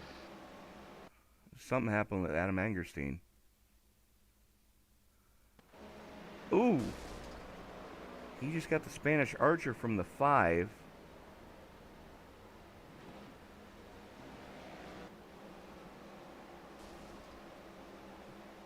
Let's back that up one more lap. You can see the 5 looks to the inside of your pole sitter, Angerstein. Angerstein on the top side, working through 1 and 2. He has to chase it down the hill, and it wasn't the 5, it was the 9 having to chase it down, gets into the 5, and then smacks the outside wall. That might be the night for Angerstein. Yeah, I think he's probably hit it one too many times now. As it does look like that he has been served a plate of spaghetti and meatballs. Yes, he has. Now you're making me hungry, thank you. You're welcome. I'll be here all night. As we are on the gearbox of Pat McQuaid. There he is in the 77. He's got to make up an 8-second deficit to Cam Harris right now. David Hara is 3.5 seconds to the rears of him. And David Lofano is back further still. But Hara can make it from here. I'm not so sure about Harris and Quaid. Yeah, and Harris cannot, I don't think. Well, It's going to be close because he pitted many laps before Lorfano and McQuaid. Let's see here. Yeah, Harris was back down on 77. Quaid was 83. Harrow was 93. And Lorfano was 82. So, of your top 10 right now, Cam Harris shows the way. Last pitted on 77. Pat McQuaid sitting in second. Last pitted on lap 83. David Harrow was down on lap 93, currently sitting in third. David Lorfano was back down on 82. He currently sits in fourth. Charles Dickey in fifth, we know can make it because he was last down on lap 97. Scott Leonardo da Vinci was down on 93. He currently sits in sixth. And Kyle Purcell, the last car being scored on the lead lap, was down on 97 as well. Then you've got Christian Delgado, 83, one lap down in eighth. Justin Horton, 91, one lap down in ninth. And Tyrone Yo, 96, running in 10th. Yeah, we've been on one heck of a long green flag run, and I think once it got spread out, these guys were able to, some of the mistakes that were being made were not as amplified because they weren't as, squeezed together after restarts and things like that. So Right. these guys have put on a show tonight. I'm certainly happy you've been able to see these guys. And here comes Patrick McQuaid back onto pit road. And this is going to be the money stop for the 77. He can make it from here. The only problem is how far down is he going to fall? But are there others that are going to try to make it the rest of the way, like David Hara? Harris should be able to make it. 26 to go. He was last down on lap 92. Dickey, Purcell, and Scott Leonardo da Vinci, all those guys should be able to make it. Yeah, David Hara right now is in the catbird seat. Yeah, he is, because he can kind of dictate the pace that Harris is going to have to run, and Harris has the oldest fuel tank out there right now.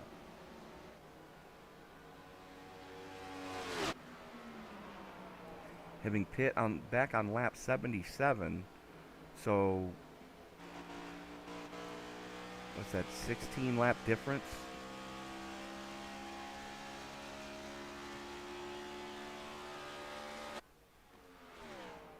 Yeah. And you can see that Hara is digging into the gap on Hara is digging into the gap to Harris.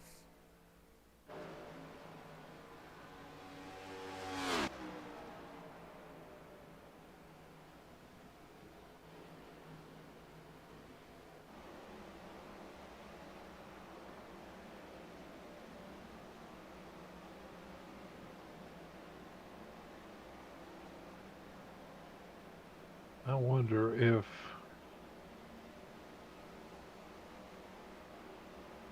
David Hara is going all out or if he's still paddling. Because he is now our leader. He has passed Cameron Harris, and he's just...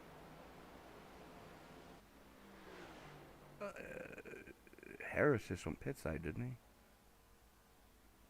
No, something happened there. Let's go back Yeah, I and think take he a did look go. at what He did go to happened here. pits. You're right. I was focusing on Hara there and missed Cameron Harris coming to pits.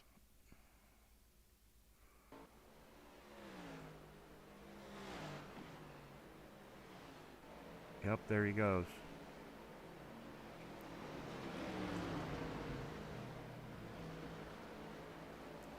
Looks like fuel only for Harris.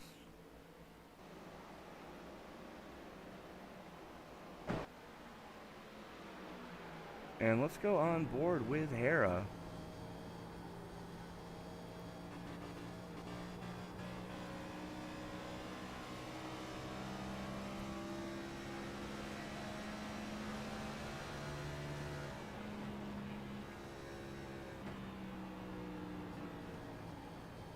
Yeah, he's not pushing anywhere near what he was. I mean, You can hear just how long he's out of that throttle blade. yeah, I mean, the man's got a 22-second lead. He can just, if I had a 22-second lead with 19 to go, I would just be taking my time, not pushing it. Don't go over the edge. At this point, you want to drive defensively. Yeah, absolutely. Well, I mean, the thing is, he's got a 22-second, it's now 22 and a half, and he's pulling a little bit, ever so slightly away from Charles Dickey, which is kind of surprising because we know the 37 can make it. But Hera in the 15, he's a couple tenths quicker each lap than is the 37 at Dickey. And Lorfano's in for his money stop. That's going to relegate third place up to the 25 at David Purcell. And we know Purcell and both Cam Harris can make it. The question is, does Harris have enough time to catch Purcell? Do you love fuel mileage races? Not really. Oh, I do. I think the I strategy do and I that's don't. involved. Let's put it that way. Yeah. I mean, I love races like Talladega, Yeah.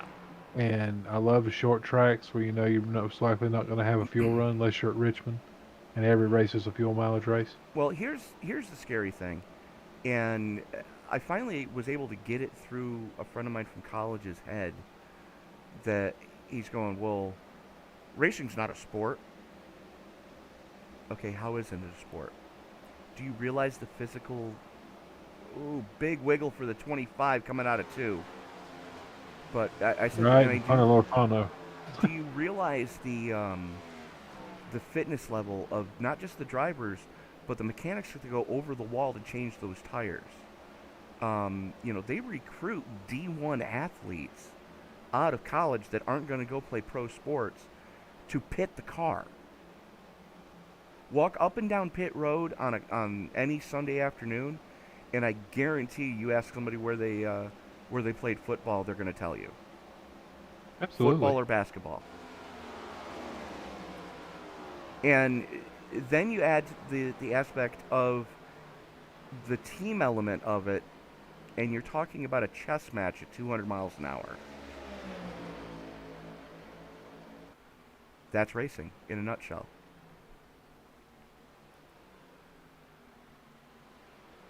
Yeah, it's just, if you want to look at it this way, you've got guys who leave college sports and come to NASCAR. That's a safe way for them to still be athletic and not have to worry about concussion or other issues later in life. So, Well, most of the time anyways. yeah, most of the time. I've been hit by my fair share of race cars before.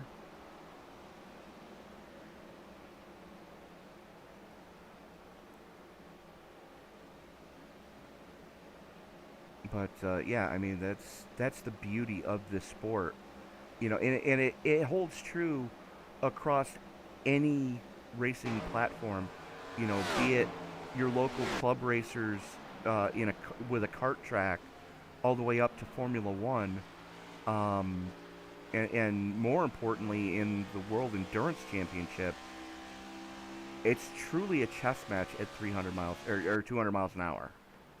And it really, once you understand the behind the scenes stuff, as a fan, you really start to get into that. That's, what's the pit crew going to do this time? Are they going to hit their marks? Not only is the driver going to hit his or her marks going into pit road, is the crew going to hit their marks, making sure they hit all the lug nuts, making sure they get that tear off down in time, making sure that they get the fuel in cleanly.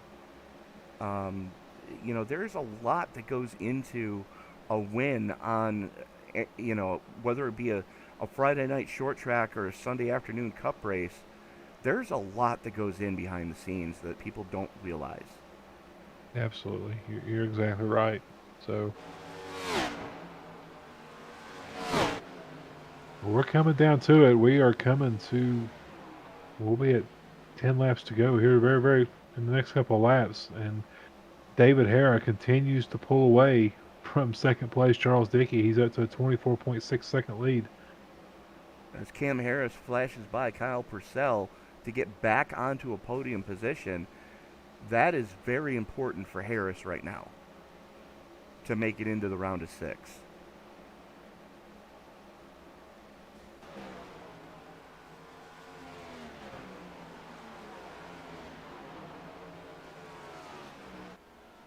Beautiful LJC Designs Toyota Camry making it happen right now. Currently running in third. He's got about 3.5 seconds to try to catch Charles Dickey for second, but he's running out of time as we are 10 to go. This man in the 15, the blue-gray plastic number 15 Chevy Camaro, currently shows the way. 25 seconds to the good now over this man, the 37 of Charles Dickey. And let me get a better camera angle. There he is. So, and Purcell just went pit side. I'm thinking he couldn't make it from there. So what's that say about Hara? Because Purcell and Hara came down on the same lap. I mean, they went close to 50 laps that last run. I think Hara's going to try to squeak it out. He kind of has to at this point. He'll make me a liar here in a minute and he'll pit. Well, he'd be crazy if he did, because he doesn't have the pit delta. He's going to drop to at least 7th if he does.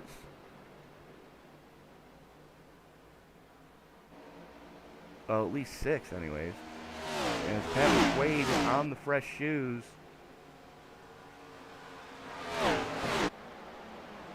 Flashes by.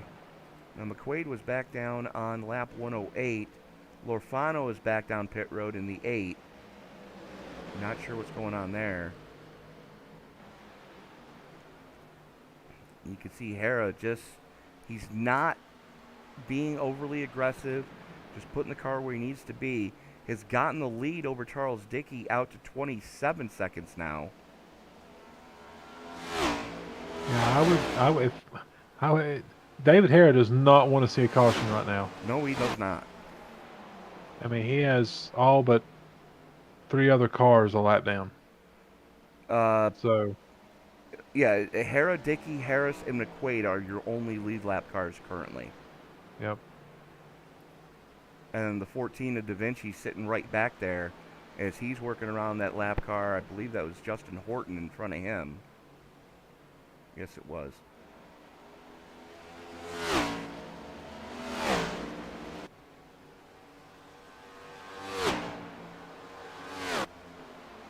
And David Lorfano has just dropped to 10th coming out of the pits. Yeah, I'm not sure if he took tires as well, or... No, fuel only. He's only 9 seconds in his box. If he took anything, he took lefts, which... That's... Well, he might have taken rights. He did take rights. Okay, so 5 laps to go. Does David Hara have enough fuel to make it to the end? Coming out of turn number 4, it's going to be 4 to go this next time across. I mean, he's still gaining time. He's up to 26-second lead on Charles Dickey. Cameron Harris is closing in on Charles Dickey.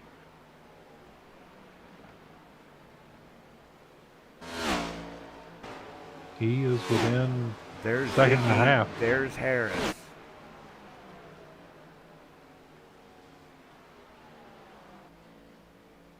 So this race far from over as... Let me just make sure I'm live. Yes, I am. Hara, Dickey, Harris, McQuaid, Da Vinci, Purcell, and Yo top 7. Horton, Delgado, and Lozano rounding out your top 10. As we are 3 to go. There's Hera in the middle of the back straightaway. 27 seconds to the good, which equates to about 3/4 of a lap to the good over Cam Harris. Popsicle sticks are in the air. Can the 15 make it back around to take the white flag before anything pops off? The good news is the field right now is more strung out than a methadone clinic. And we're going to go back and take a look at the pass for second. Just moments ago. Gets a good run off of turn number 3. Yellow car is the one you're watching. Here we go. Harris, just like that, gets a good pull down the back chute as Dickey is in fuel conservation mode. White flag is out. We're racing back to the checkers. All David Hara needs to do is just tiptoe around this track. He could slow down another 15 miles an hour and he'd be fine. Absolutely. Matter of fact, by the time he gets to turn 3, all he's got to do is step on the clutch and let it coast from there. And your winner is going to be David Hara, up 8 from where he started. Cam Harris had a great run tonight, too, up 10 from where he started. Charles Dickey up 8 from where he started. That's going to be your podium. As coming across the line, David Hara in the blue-gray plastics, number 15 Chevy Camaro, comes home with the victory. Here's second place coming down the back straightaway and entering turn 3 right now. The LJC Designs, Toyota Camry of Cam Harris. Coming out of turn number 4, there is second place, and there is third place, Charles Dickey. Pat McQuaid giving him a good run at the end of that piece, just ran out of time to try to reel him in.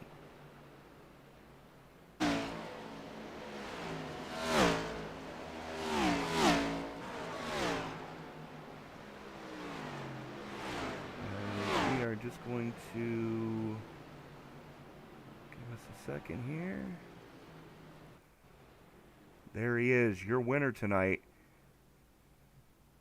David Hara.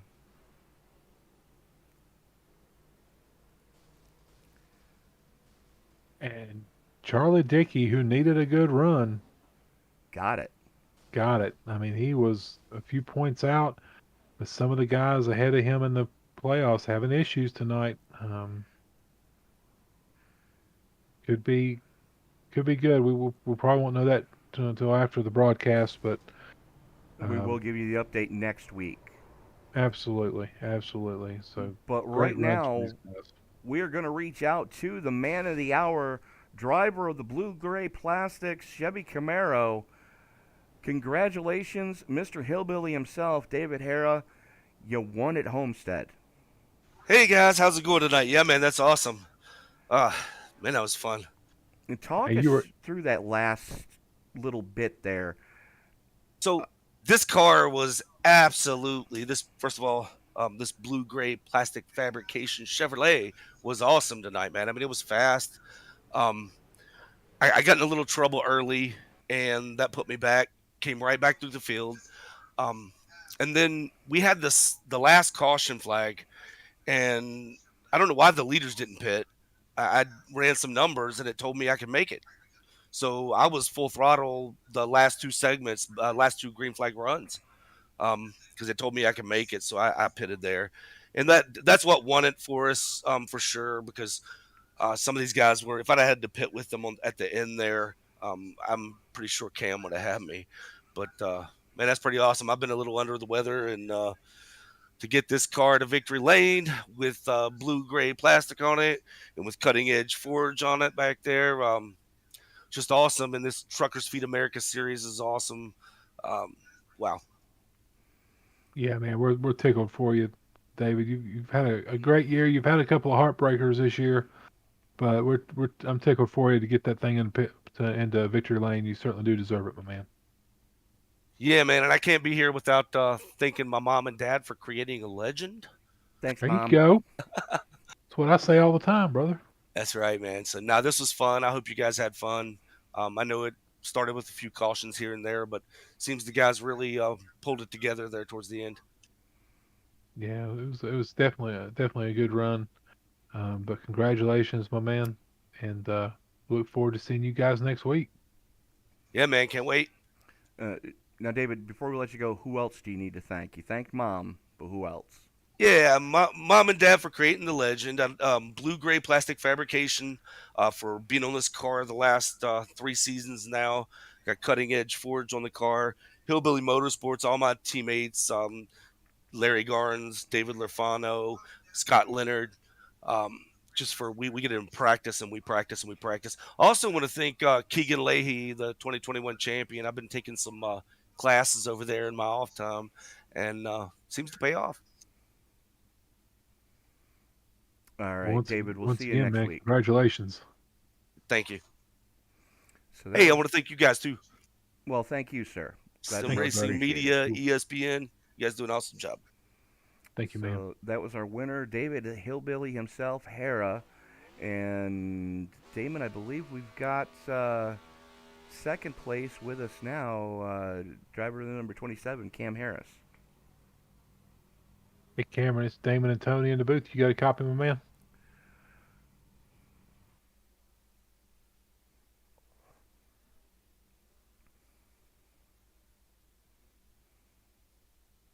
Do we have Cameron? Uh, Can you hear me? We can hear you now, sir. Hey, I heard you, buddy. Sorry about that. That's all right, my man. Hey, great run tonight, man. You had that number 27 LJC Designs Toyota Camry ripping the top and in fuel save conservation there late in the race. How was it tonight? It was a lot of fun. Um, got those cautions out the way in the first half of the race. Would have been nice to get one more, so we could have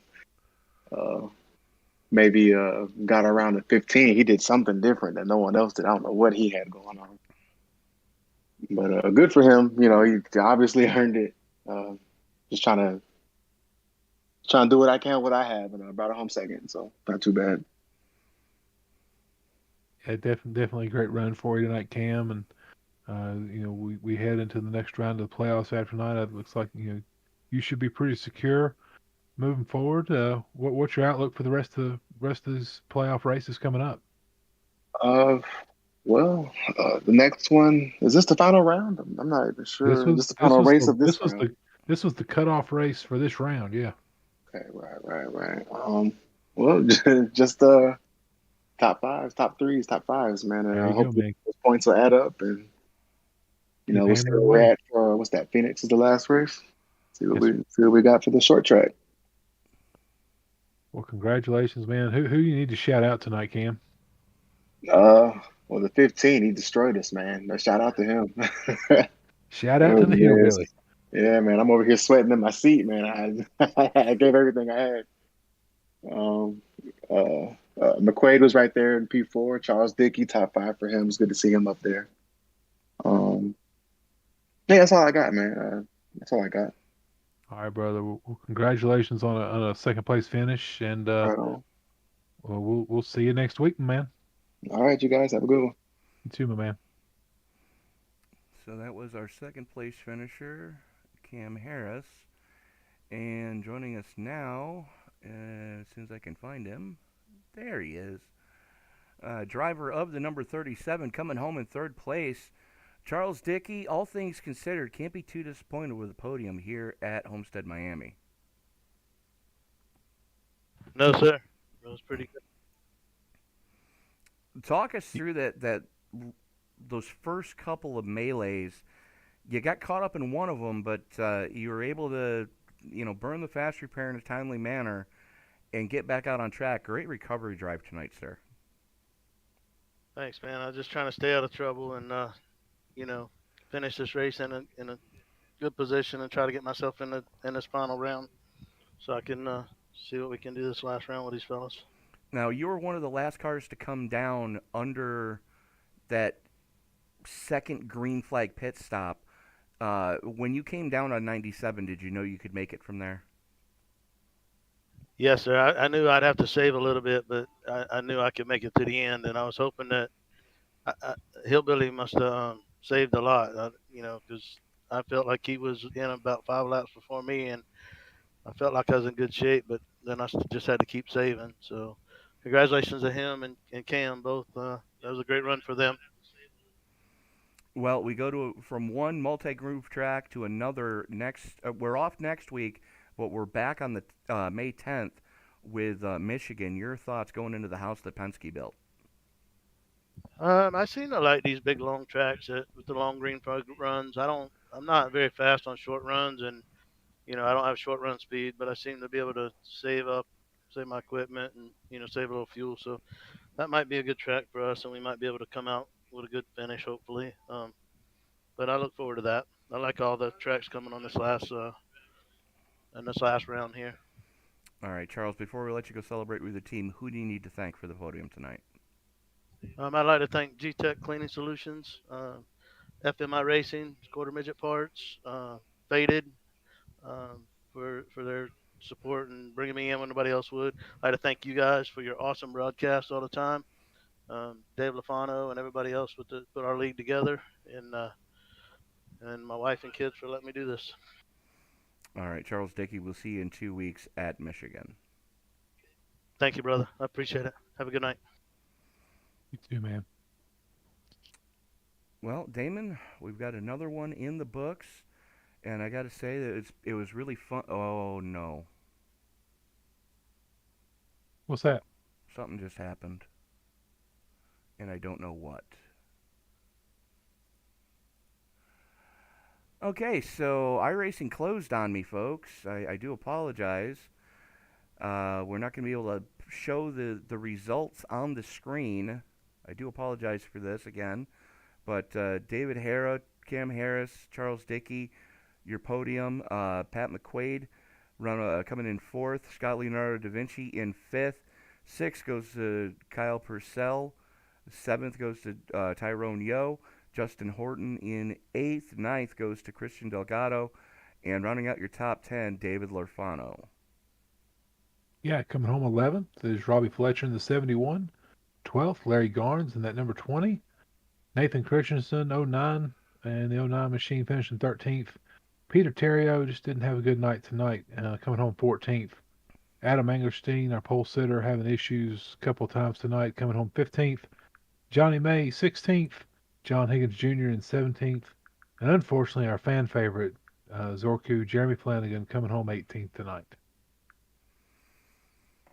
So that is going to about do it for us from Homestead-Miami Speedway. For Mr. Damon Lester, it's been a pleasure working with you in the booth, sir. We're going to have to do this again much more often. This is Tony Trapasso reminding you, ladies and gentlemen, that as you walk down the road of life this week, please don't play in traffic. We'll see you in 2 weeks at Michigan. Good night, everybody.